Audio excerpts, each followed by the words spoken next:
সরকার বাজার। মৌলভীবাজার সিলেট সড়কের দুই পাশ ঘিরে গড়ে ওঠা ব্যস্ততম একটি বাজার। মৌলভীবাজার সদর উপজেলা থেকে ১৯ কিলোমিটার দূরত্বের এই বাজারের বয়স শতাধিক বছর। বর্তমানে সরকার বাজার নানা ধরনের দ্রব্যপণ্য আর লোক সমাগমের কেন্দ্রবিন্দু থাকলেও এর রয়েছে সুদীর্ঘ ইতিহাস। ব্রিটিশ আমলের জমিদারি স্টেটের একটি ছোট্ট পাড়া থেকে সরকার বাজার হয়ে ওঠার গল্পই জানাবো আজ।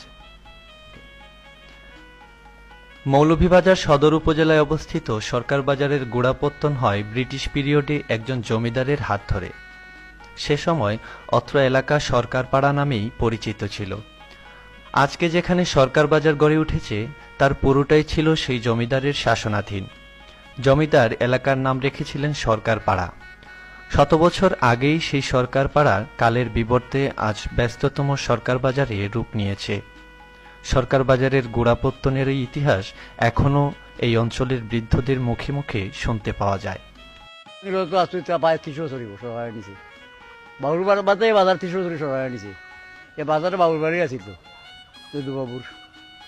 এইটি এই যে আপনি দেখতেছেন সামনে দিয়ে একটা নদী আছে, এটা কিন্তু বিরাট বড় একটা নদী আছিল।